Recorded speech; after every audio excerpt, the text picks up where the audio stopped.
Hello, hello, hello. This is Rockin the Love. I'm Robyn. And I'm Gil, and we are joining you this Wednesday afternoon, evening, morning of Valentine's Day. Woohoo, Valentine's Day. 2024.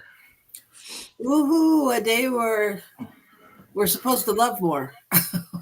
We're supposed to acknowledge all the things we love, right? Indeed, It's an indeed. interesting holiday. Yeah. But hey, anything that promotes love is good, right? That's So right. thank you for joining us. If you're here with us, just feel free to put your name and where you're coming in from in the chat so we can say hello and see what's out there and chit chat with you. Um, and make sure you like us on social media and, hit the like buttons, do all those things that we ask you to do. Um, so, Yeah, full disclosure, we are producing our own show today, so be prepared for anything to happen because we've got our hands on buttons and things that we have no business having our hands on. so, so we're going to do our best, but just know that our wonderful producer Michael Mangus is not with us today. He is out marrying somebody who is also celebrating that love. yes, Valentine's Day wedding. Wow, how exciting. All right. And for those of you Ah, that don't know, we are a married couple, which you'll certainly be able to tell, I'm sure, momentarily. Um, and we live in different parts of the United States. So Gil is in Albuquerque, New Mexico, and I am currently in Carlsbad, California. So, we kind of rock the love with the frequent flyer miles, right? Among yeah. other things. So, Mr. Olmsted, how was your week? My week has been really fun and interesting. We had a great time over the weekend. Um, we had Charles Holt on our show last week, and he was in concert and did a workshop for the folks at the center this weekend, and it was just really fun. Everybody was so happy and enjoyed it and had a good time. That was great. That's So that great. was good. Yeah, it was it Great. was it was good. Yeah. Yeah. So and now I'm moving into the next week. We work through some housing questions, and we have a new lease on life, if you will, at the moment. So everything looks good. For those of you who aren't married to Gil, that means we got our leases renewed at the place where we live. In Sometimes you got to Albuquerque. decode. Love is all about decoding. Well, that's good. How about you? My week was good. Um, Again, I was embroiled in all of those things that you're talking about, and there was something I thought, oh, I wanna talk about it during my how was my week, and now I don't remember because you know, but you know what I mean. Like a week, it's such a big chunk of time. It is. I It mean, is. in this land of no time and space, it's like like I was thinking, even just the Super Bowl, which was 2 days ago or 3 days ago, seems like a while ago. Um, yeah, it's been a good week. I feel a little more settled, and I think like the housing thing even just gave even to turn something down to not move to a place we were talking about moving felt like we were making decisions, and so it didn't really matter if it was a yes or a no, but it was some kind of clarity. So it feels like I've been moving into more clarity in the week, I would say. I don't know. That's my short. How was the week? All right. Hey, anybody else out there wants to tell us about your week? Let us know in the comments. That's exactly what I was Here. thinking. Yeah, we'd love to hear from what's going You're on right. out there. Um, all right. So now I guess it's time for the good news. And now the good news. Wow, that was pretty good button pushing. Uh, oh, you want to hear my good news? Well, I I know don't that want you to look. acknowledge everything I do well, or the show will be about something entirely different. Okay.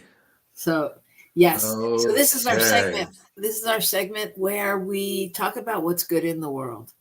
Um, there's always an opportunity to find what isn't working, and yet there's so much good going on that we don't always acknowledge. So, tell us what you got. All right. Well, first of all, happy Valentine's Day to Shay. We're glad to see you there. So this is my good news. I thought I would surprise my wife with a story about the Super Bowl because she knows how much I love sports. So, That's did you sarcasm know? for those of you decoding. Okay, go Did ahead. you know that the Super Bowl was entirely powered by renewable energy? I didn't know that. Yep. They contract with a huge solar farm out in Nevada, and all of the power was supplied from renewable energy. They have, set it up so that it has, uses less air conditioning, and the lights are all done so that they're the most efficient. And in addition to that, they have things like they recycle all the food scraps to go out to farms to feed animals instead of going into the trash, and Wow. all kinds of different things like that that are kind of quite interesting. So it's very, very intentionally um, environmentally friendly as much as it can be. But I thought it was fascinating that they were able to, actually the power for everything on that day was renewable. Well, that's incredible. That's Yeah. incredible because there was a lot going on. Yeah. No kidding. There was a lot going on in that halftime show, and I can only imagine how much food and waste there must be At a stadium that size, I at a mean, come on. stadium that size in Yeah. Vegas. You know, Yeah. wow, that's well, bravo, that's amazing. That's great. Yeah, I thought it was pretty cool. So, hey, sometimes we get it right. So even though this whole big brand new stadium was built recently in the last few years, it also seems to be a, um, a picture of what's possible when we put our minds to it. Right, So, right. That's great. Yeah. Well, I mean, yeah, I think that that's good news. I mean, in every one of these stories that we do, it's great to see the incline in thinking, forward thinking. And mhm. yeah. All right. Well, my story is about um, penguins, and they're Penguins. yeah.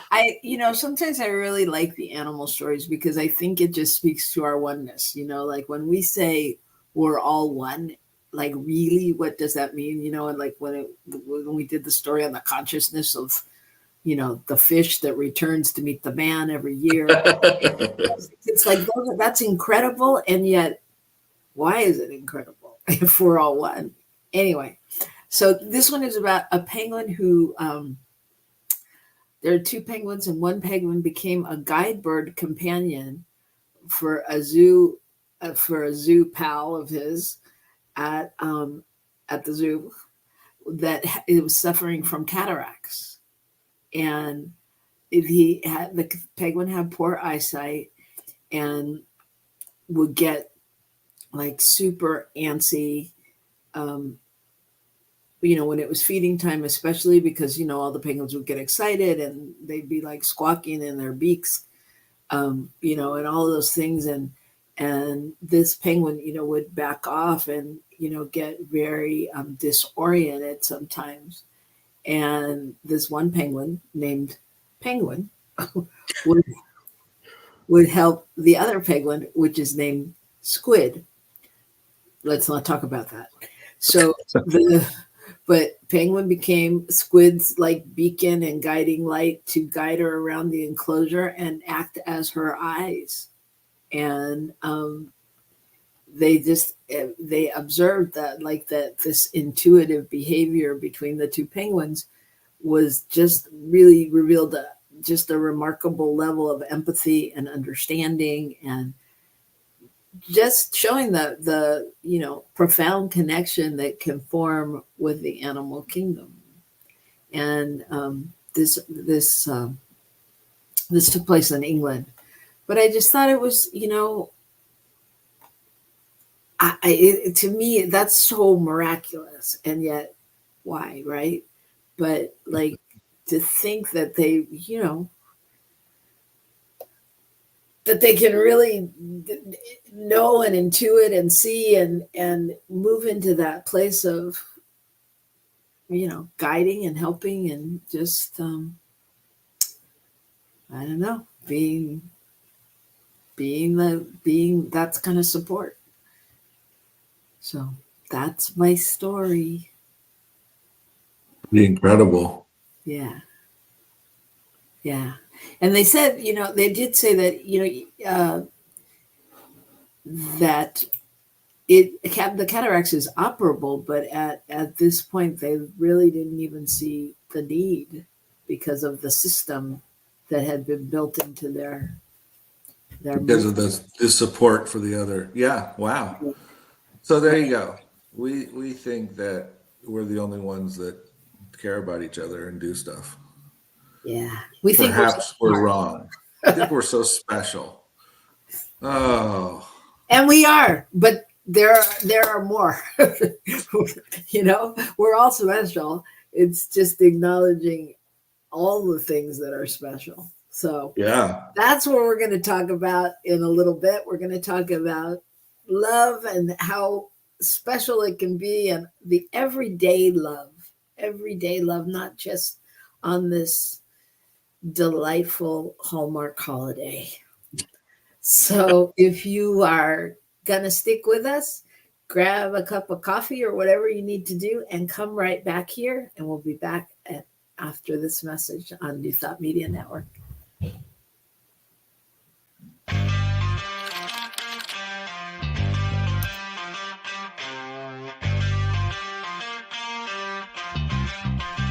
New Thought Media Network. We are a global broadcast network of positive music, media, and entertainment, inspiring humanity's evolution along the journey of enlightenment and creating a world of love, peace, empowerment, and prosperity for all. New Thought Media Network. Positively inspiring.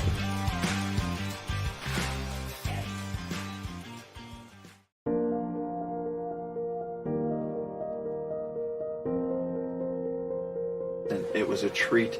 It was a bonding. It was a celebration of men. It was a celebration of men who want to deepen in their spiritual awareness of one another, of themselves. Welcome. We are a brotherhood of spiritually minded and open-hearted positive men. We invite you to join us.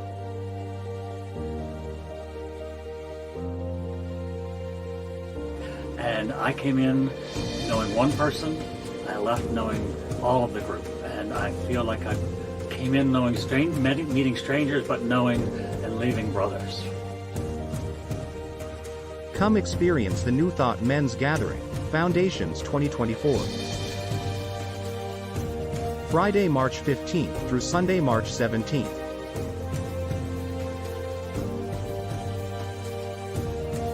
With Reverend Robert Brzezinski, Reverend Patrick Creelman, Reverend Eamon Duffy, and special guest musician Jamie Lula. In Vernonia, Oregon, at Camp Cedar Ridge.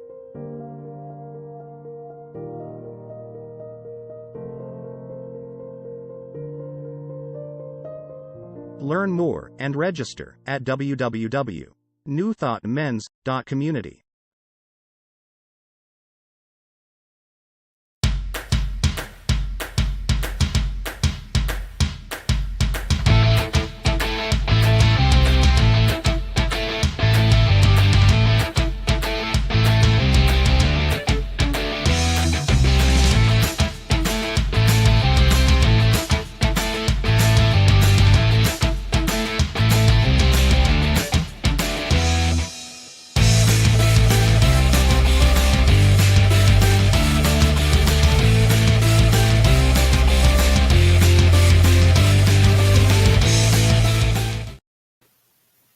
And we're back. Thank you for joining us. This is Rockin the Love. I am Robyn. And I'm Gil, and we are your hosts for this lovely show that we do weekly on Wednesdays, and we have so much fun doing. The best part about it is all those who are out there who are participating with us, and we just want to again say thank you to everyone for being with us.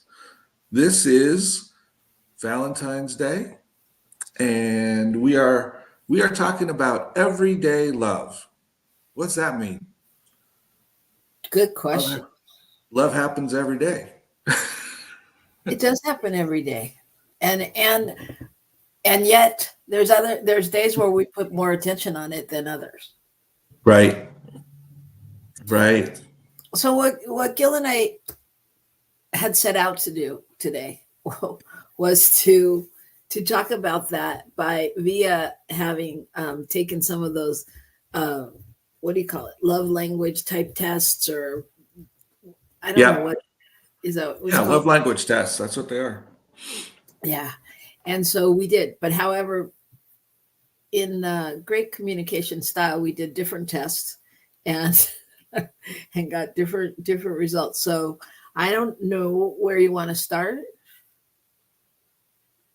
Do you? Well, did your test give you the picture of the percentages of the different aspects of love language, different love languages that you respond to? No. Didn't? No. Oh. Well, that's too bad. How else does it tell you what you came up with for an answer? Okay. Don't ask me how. Just tell me what you. No, I'm asking because I'm curious what it's telling you. Okay. I don't know. Just tell me what you want to know. We don't know. Okay. Well, anyway, I took the test and I came out highest on acts of service and lowest on receiving gifts as my love languages. Lowest on receiving gifts? Oh, that was your lowest priority. Yeah. Right. Yeah. Okay.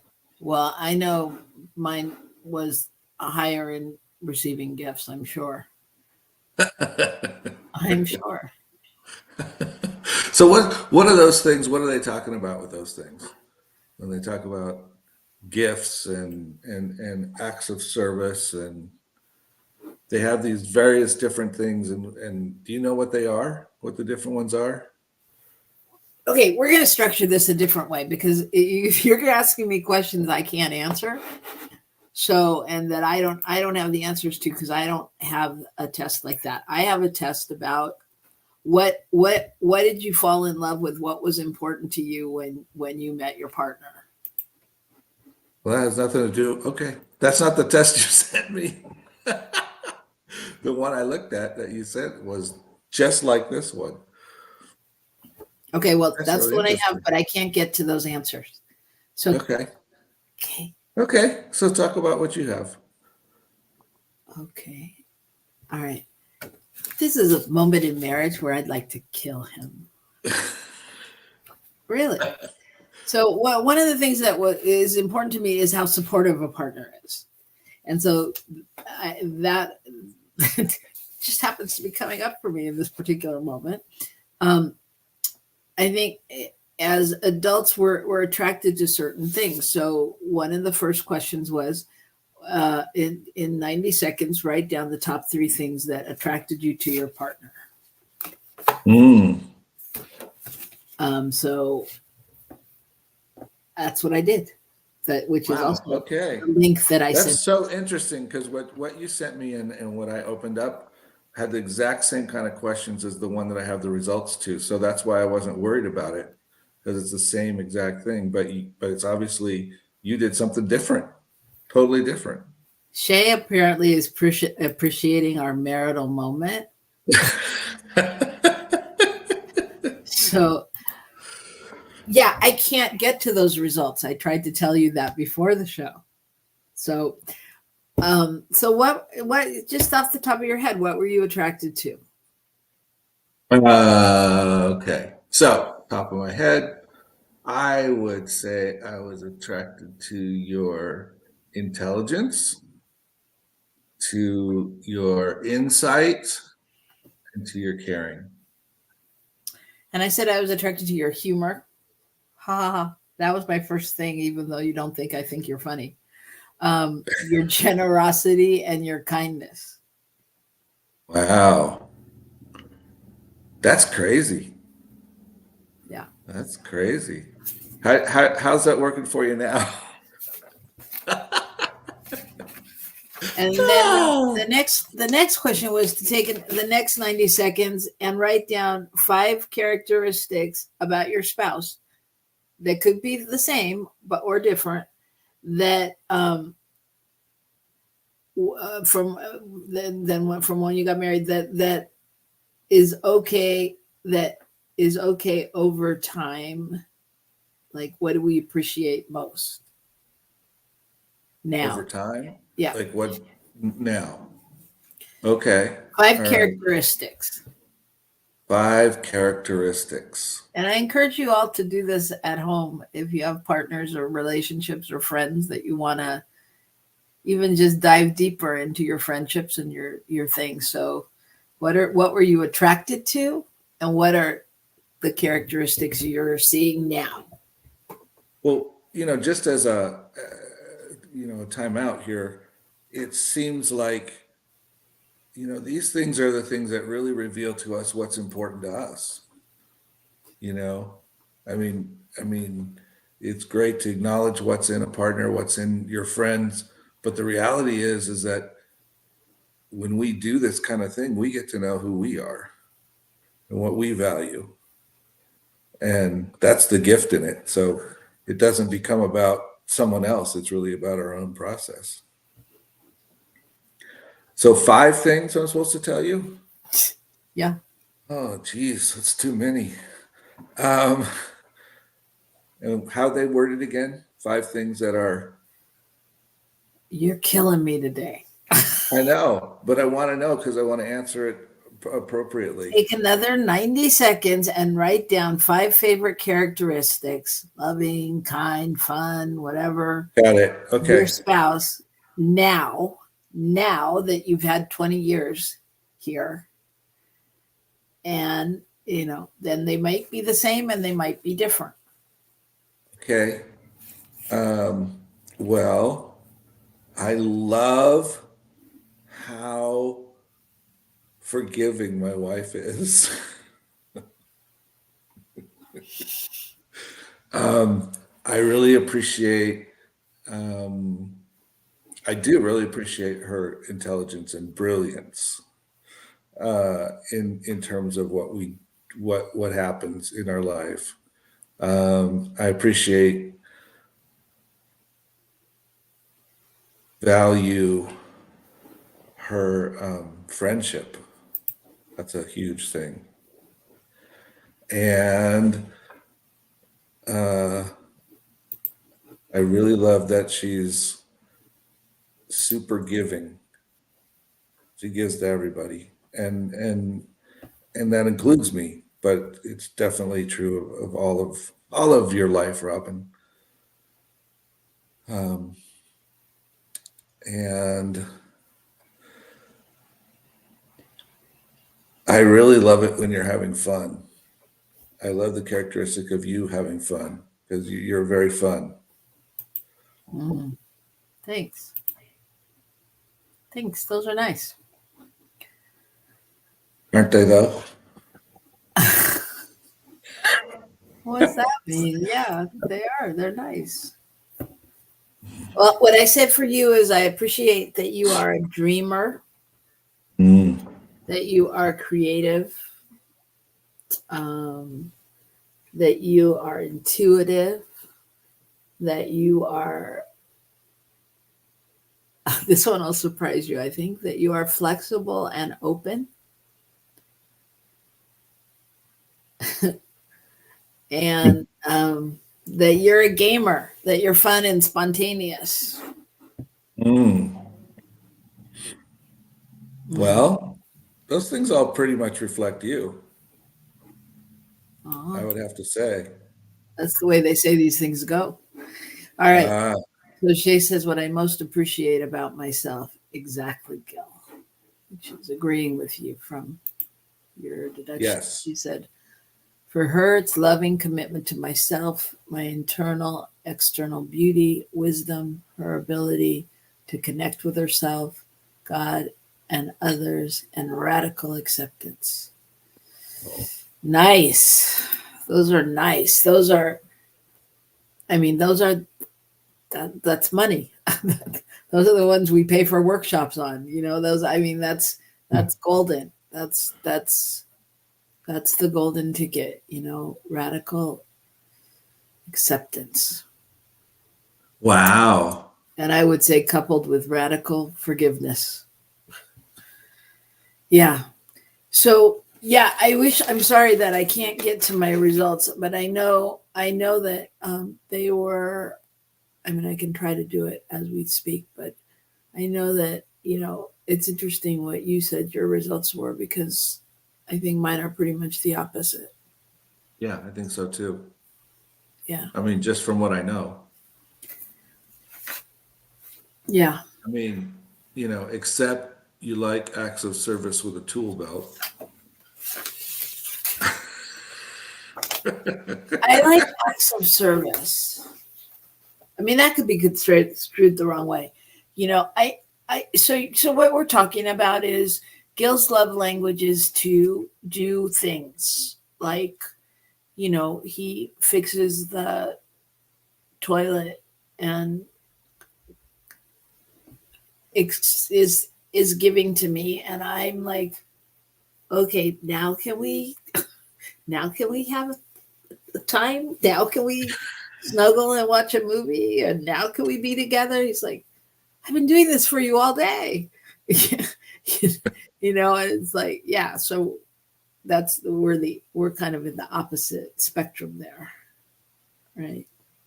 Well, it seems like it sometimes, but I think it's really interesting to just be aware that sometimes we really need to stretch, if you will, to think about what it is that the other person really responds to, values, recognizes as love, right? Yes. Because sometimes the effort gets expended on things that don't add up for the other person. Yeah. And Shay is saying mine is definitely quality time. And yeah, I think that's so important, because I think mine has a lot to do with quality time too. And I actually realized as I was doing these tests that, like, well, that's really a challenge for us right now, Yeah. and has been for the last year or so that we've been apart. But I think what's super important about this for relationships and for our relationship with ourselves is that if we don't understand our partner's love needs, love language, love desires, then we'll project our own onto that. And when we project our own, it becomes, why didn't you, or why can't you, or why do you never, and the other person doesn't even have an understanding of what is needed, right? Absolutely. I think it's really fascinating how we can be as a race, a humanity, that there can be so many acts of love happening out there that go completely unnoticed because other people don't recognize it. I mean, I think there's probably so much more love happening in the world than we recognize, because it gets expressed in ways that some people aren't even, that some people will get, but many others won't. And there are people who are loving really hard, if you will, and they're not, it's not being received in the same way. Well, it is, yes, it is. And it is a language. It's like, if we don't understand it, then we don't value it or honor it in the same way. And, Or we give up. I mean, I was just thinking of if someone's speaking to me in a different language other than English, then after a while, I mean, what am I supposed to do? I don't get it, right? Mhm. And so unless I really go and learn about that, so that I can understand it, it doesn't click. Nothing happens. There isn't real communication. Well, and I think it's reminding me a lot of when we used to work with couples, and not used to, when we work with couples, and on the marriage thing, when we were doing the marrying Mm-hmm. couples, and we said, how you do your marriage is how you'll do your relationship. And what we meant by that is, everybody playing an equal part in the planning and in the desire for what happens, as opposed to it just being the bride's day. But where I'm going with this is that is a language as well, because I think that, if your partner shuts down to allow you to, just do your thing, then you're cutting off their needs and their desires. And I mean, I think that happens throughout relationships, right? If we don't understand, in the beginning where we're coming from or the differences, then there's that, that possibility of missing each other. And there really could be, for instance, in a wedding situation like that, where somebody goes, "Hey, whatever you want." That could be an attempt to be loving, to say whatever you want. Whereas the other person's like, "Well, I want you to be interested." And I think that's where these things, we miss each other. Hey, I want you to be a part of it. I want you to help me with this. I want you to tell me what you think. I want to hear your opinion. And when we talk about that in terms of weddings versus how you are when you're actual marriage, that if we just step back and let someone else do something, eventually that probably is going to become a real negative, because then we're not invested in the same way. Even if our original goal was to be loving and open and allowing. Right. Well, we're not only not as invested, but I mean, yes. And if we're paying attention to our partner's love language or love needs, or their whatever, however we communicate that, and if we're able to support that or be supportive around that, even if it means making adjustments on our end, then we're nurturing and we're feeding it, we're fueling the relationship, as opposed to giving distance. So the more we support and feed in and allow and learn to support our partners in that way, then our relationships become stronger, because that person is then more willing to support your way, so it becomes more mutual, more reciprocal. I think we saw that in our interview with O'Neill and Randy a few weeks ago on their 25 years together. Yeah. I mean, but it was, you could feel and see and hear the evolution throughout time, that, it may not have always been like that, but they're learning to support each other in that way. And I think that's really great. I think we do that sometimes. Mhm. I mean, I think we do it. I think we do it a lot, and it's not without some angst and turmoil sometimes. Mhm. What do you think? Mhm. I got to tell you, this Yeah. camera thing is driving me crazy. I'm sorry. I've got to put my hand up because I've got to try to get taller because I don't like being like I'm sitting under your bra bosom line. Okay, sorry. Where did you go? I Oh, know. there you are. There we go. Oh, look at Oh, me that's now. much better. Oh, look how tall you are. Wow. Yeah, I think so. I think you're right. And all of these things are a learning process. Um, Let me ask you this question. You said that you did the one that had the percentages, but you didn't get it out. Did your top one or two, were they like way higher than the others, or were I they couldn't. pretty I didn't close? look at it that much. I thought I would look at it more with you, and I didn't. I don't Oh, know. Why do you think that I'm okay. more of one No, thing? I was just curious because of how mine came out, really. So how did yours Because come out? acts of service was 29%. And quality time was 26%. So those two are not that far off. They're pretty even. And then words of affirmation were 23%. So again, staying pretty close. Then we dropped to 16 and 6 for the last two, so then there's where the big gaps come in. But it was interesting to me how balanced I was between those three. Yeah. Let me just tell you, that's an illusion.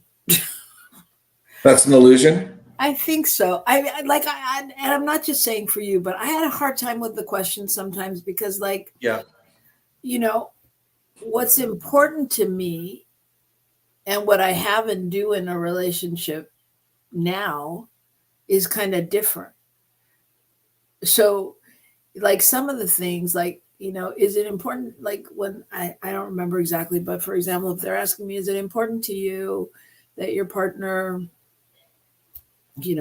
say sweet, loving things to you? Or Or, so is it important to me, or is it happening in my relationship, and is it important to me now? Like, I mean, on some levels I could balance it out with, like, it didn't have to be the most, like, when it was coupled with another thing to decide, it didn't have to be that, because I knew that I had it in a different area. You know what I mean? It's like, I feel like answering these questions as a single person like years ago would have been a different oh, thing. I think it might have been, but also this is like any of these psychological type tests where you have to discern between two things. It's not a real choice. Right. You know, Well, do you want to eat lunch or do you want to go to the movies? I mean, it's like yes. right. No, I know, but I don't know. Like, so on my test, the next thing was to take the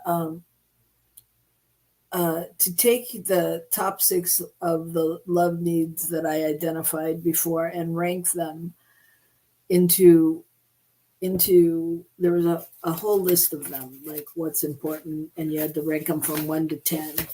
And so to rank them into the your top 6, which was really challenging because, like, so they gave you things like unconditional love and complete trust, and well, to me, if I have unconditional love, there's pretty much complete trust in there. You know what I mean? So it's like, I was like, if I give both of those a 10, then I'm going to have to pick it as one of my top ones, but it's really part of my first one. You know what I mean? Yeah. Yeah. So it was That's interesting. funny. So when I identified my top 6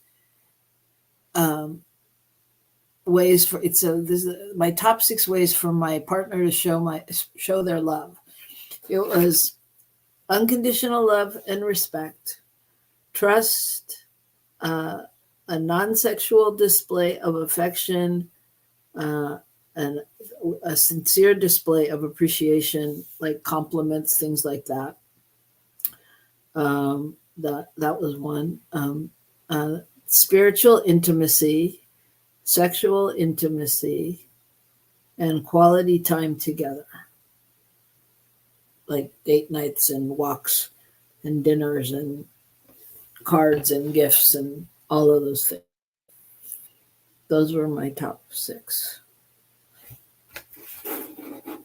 So interesting. Mm-hmm. Yeah, you want to send that along? What do you mean? Send it on over so I can review it. Take a note. No, but I mean, it is interesting narrowing it down, and like the things that, like, I mean, I didn't give anything under a 5 on this list, but like, like I gave financial provisions a 5. I gave yard work and home maintenance a 5. Sorry, but but I mean, but not that, I mean, which is, again, not that it's not important to me, but in the big scheme of things, if I didn't have a partner, that did yard work and maintenance at home, I wouldn't be like, that's a deal breaker. Right. I mean, the fact that you do that and that you like to do that and that you're aware of that, sure, that's all a bonus. I mean, on some level, to me, that goes into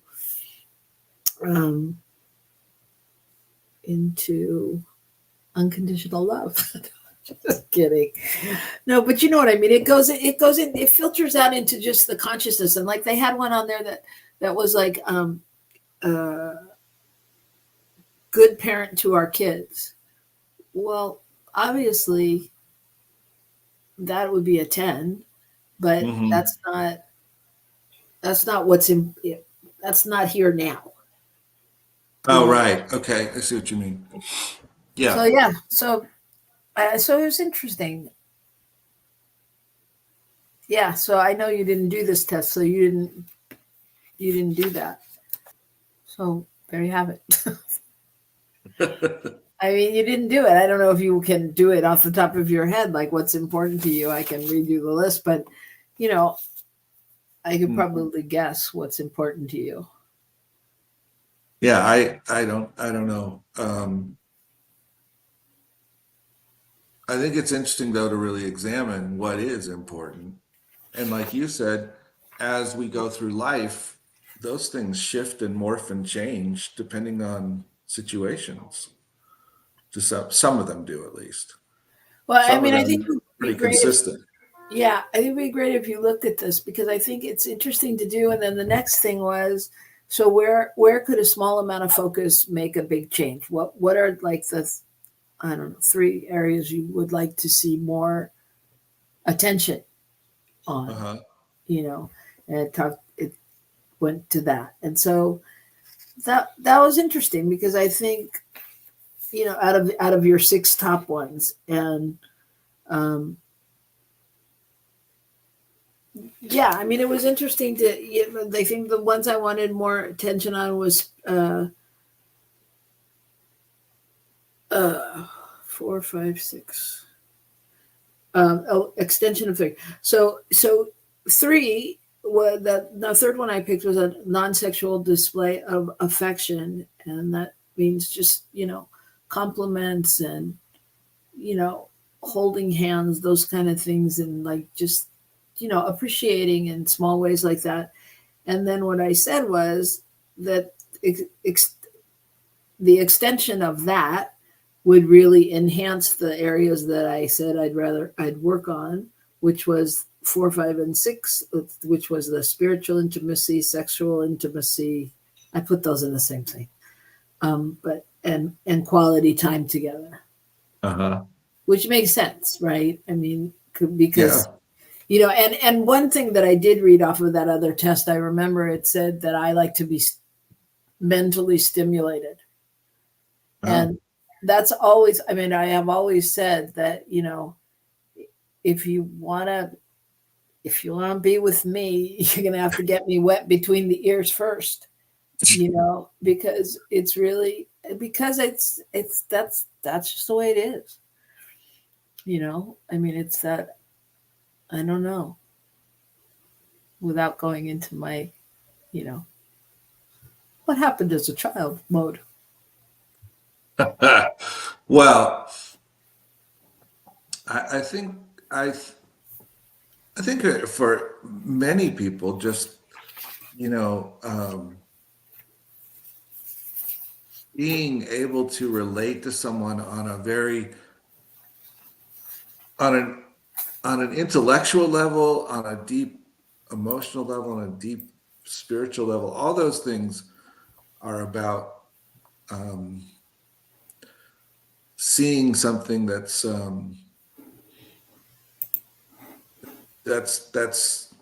beyond the surface. For me, it falls into the intelligence category at some level because it's someone's interest and ability to go deeper. Right. And I think that's what really shows up. And I think that's common for a lot of us, that's really important. That's what takes us to any other physical levels or anything else, is when we know that we're connecting on this level that's really deep somehow. Even if, and an intellectual level, even if it's a level of arguing with somebody in a certain way, or having a discussion with somebody around a topic that you don't agree on, but that the other person has valid, rational ideas around. Right. Right. Yeah. Well, I really did like this test because, I mean, after this particular point, then it says to discuss the answers with my partner, and then there's action steps to take. And I believe, I don't know, one of the places that I went to is like sending you things to do every day, which, like a 30-day challenge. And I think what's good about that is I think it's good to reboot your relationship. I think it's good to, really look at this from a different perspective, and not as criticism, not as, something to change or to fix, but a way to really go deeper and to take your commitments to a different level, to commit really, like to being committed to the movement and to making sure that your partner's okay. I mean, when you're sick in bed or I'm sick in bed, we make sure each other has soup or has water or has what it needs. Well, it's no different for our relationship, right? Or for our spiritual practice, or for Yeah, and the reality is we have to do it for ourselves / for the relationship, for the other person, because I think when we don't do that, then we start doing the thing where we want the other person to change, and that doesn't change our relationship. When we just want someone else to be different than they are, we have to look at, well, where are we living up to this process? Yeah. And I actually, when being the producer today, when I was looking through the quotes and things we had, getting rid of things from our older shows, there's this quote, and it says, "One's destination is never a place, but a new way of seeing things." There you go. And I think that's so pertinent to life. I mean, but to relationships especially, and to recommit to that every day, because it really, we're talking about our love relationship, but even our relationships with our kids or our boss or anybody, how often do we take in the old situation? I mean, we have teenagers, so we take it in every day. You know what I mean? I mean, if something has gone wrong the night before, I wake up and I still hold that person, that child in the same place of, well, you didn't do it right yesterday, so today, as opposed to being able to live from, it's a new day. I truly know that you are capable and able to do this. And I think the same is true in our partnerships, with our work, our bosses, our whoever, and it doesn't Yeah. have to be a negative situation. I mean, even just the places, and you and I have had this, even just the places where we've allowed people in workshops or people we're working with to go beyond and do that thing they thought they couldn't do, because we didn't jump in and save them or do it or tell them how, but they really stepped in. And I think, that's the key, I think, to a healthy relationship is, and not just jargon, but really being able to remember that. And I know with us, I say that to you all the time, in that, like when Gil's having a moment and I'm like, Gil, yo, bruh, I'm on your side, but I'm on your side. I'm on your team. Nothing has changed. I'm not trying to do anything to him or get him to do something. I'm wanting him to remember I'm your support. I'm here for you. And we forget that sometimes, just based on everyday life experiences.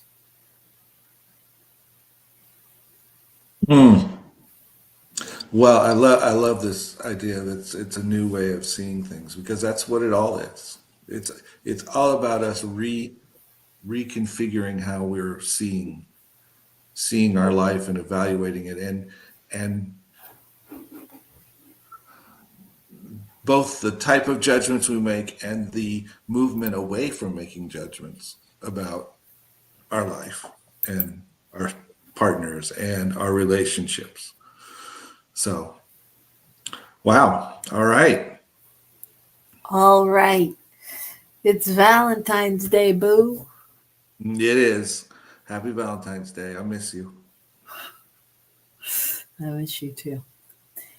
And we miss all of you. We're glad you're here with us today. And we hope that, it's just a day. I know a lot. It really is. But, let's reframe it. Just like they created Galentine's Day, let's reframe it. I love in Mexico and South America that it's a day, it's not all about couples. It's a day that celebrates friendship and love in that way. So we just invite you to reframe it or claim it in any way that feels good to you. And whatever you do, just remember that it's all about the love. So we love you, and we're grateful for you being here and anchoring us in this show where we were a little off kilter there in the beginning, but we're back. The Olmsteads are back. Okay, so take it out into the week, and you know what to do with it. Rock the love, y'all. Yeah. See you next.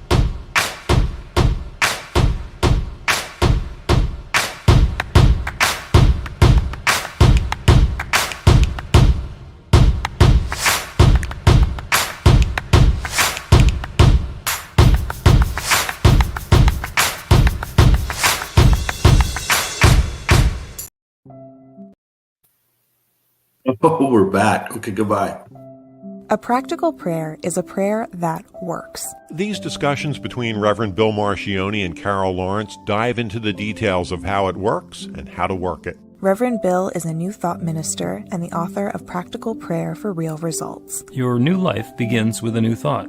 Carol Lawrence is on a spiritual quest, finding the New Thought teaching after decades on the pulpit in 3 different traditional denominations. I've got some questions. Together, they're exploring the philosophy and activities that come together from many of the world's religions to create the practical spirituality that is New Thought.